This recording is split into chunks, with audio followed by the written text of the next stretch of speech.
Behind the Red Line, Episode 28. The Fentanyl Siren, Tabitha Bundrick, and the New York Hotel Deaths. New York City is built on secrets. Penthouse secrets. Backroom secrets. Secrets whispered behind locked hotel doors, where the city's richest men live out their darkest fantasies. And in 2022, a woman began slipping through those doors like a shadow. A woman with a warm smile, soft eyes, and a way of making strangers feel comfortable enough to let their guard down. Her name was Tabitha Bundrick. To police, she became a predator. To prosecutors, a hotel siren. To the men who survived her, a nightmare in high heels. But the truth behind her story is colder, darker, and far more wicked than the headlines ever revealed. Because in the heart of Manhattan, where every vice hides behind velvet curtains, a series of men began dying after spending the night with an escort who promised pleasure and delivered something else.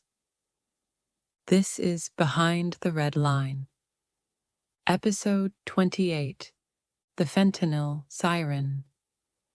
New York is a playground for men with too much money and too many secrets.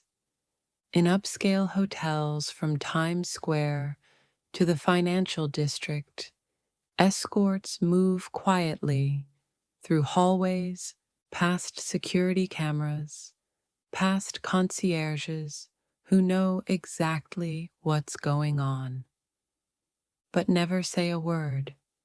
It's a world where cash dominates, where anonymity is the currency, where men invite strangers to their rooms and assume nothing will go wrong.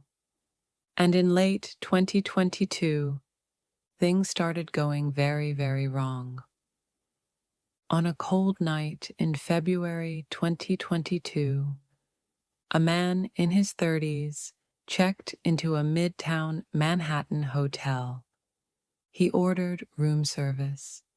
He texted an escort, and cameras caught Tabitha Bundrick entering his room around midnight. Hours later, a housekeeper knocked. No answer. Do not disturb sign. The next day, the sign was still there. When security finally entered, the man was sprawled across the bed. Cold, gray, lifeless. His wallet emptied, his phone gone, his watch missing. The medical examiner wrote one word: fentanyl. Police didn't connect the dots. Not yet. But they would, because this was only the first. Over the next year, New York police quietly tracked a series of overdoses that didn't make sense. Men from different neighborhoods, different incomes, different routines, but all with the same details: escort booked, expensive hotel room, fentanyl detected, property missing, cash stolen, no forced entry, no struggle marks, no sign of robbery except for the vanishing valuables. And one more thing: witness descriptions of a woman with Tabitha's build. her haircut, her voice. Manhattan hotels filmed a ghost, a woman slipping down hallways in designer sunglasses, leaving luxury rooms at 2 or 3 a.m., never in a rush, never looking back. But by the time staff found the men inside, it was always too late. Tabitha wasn't the femme fatale character prosecutors portrayed. She was complicated, a woman who had lived through addiction, homelessness, violence, and survival sex work. Her life had been shaped by desperation, by the streets, by the constant push and pull of money, danger, and escape. She was the type of woman the system forgets until she breaks the rules in a way the system can't ignore. Those familiar with her said she was charming, funny, vulnerable, and sometimes reckless, an escort moving through high-end circles, taking clients in expensive hotels, but still living close to the edge. She wasn't a kingpin. She wasn't a mastermind. But she understood desperation. She understood survival. And she understood how easily men let their guard down when they think they're in control.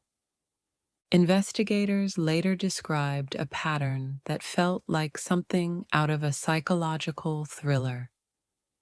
Step 1. Contact. Tabitha reached out through escort sites and private texting apps. Step 2. Arrival. She showed up at luxury hotels, always calm, always composed.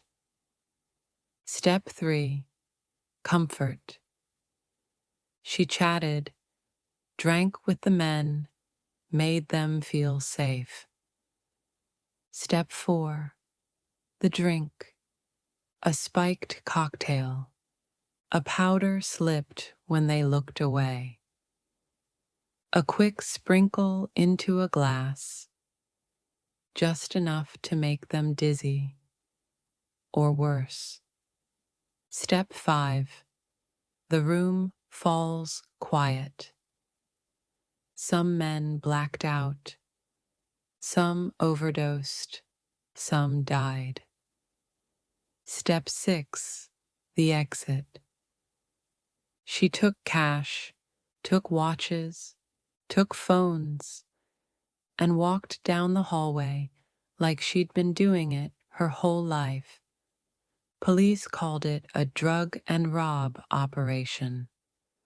Prosecutors called it serial predation. To the victims' families, it was murder. To Tabitha's defenders, it was more complicated. Because fentanyl doesn't always kill. Because some men survived and claimed they were coherent. Because we will never know exactly what happened behind those hotel doors. March 2023.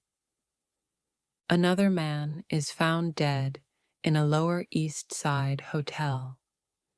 This time, his phone wasn't wiped. His messages weren't deleted. His texts with Tabitha were still there. Police had her voice, her location, her timestamps, and a digital trail leading straight to her. Within weeks, a grand jury indicted her on robbery, identity theft, fraud, larceny, manslaughter, in overdose cases.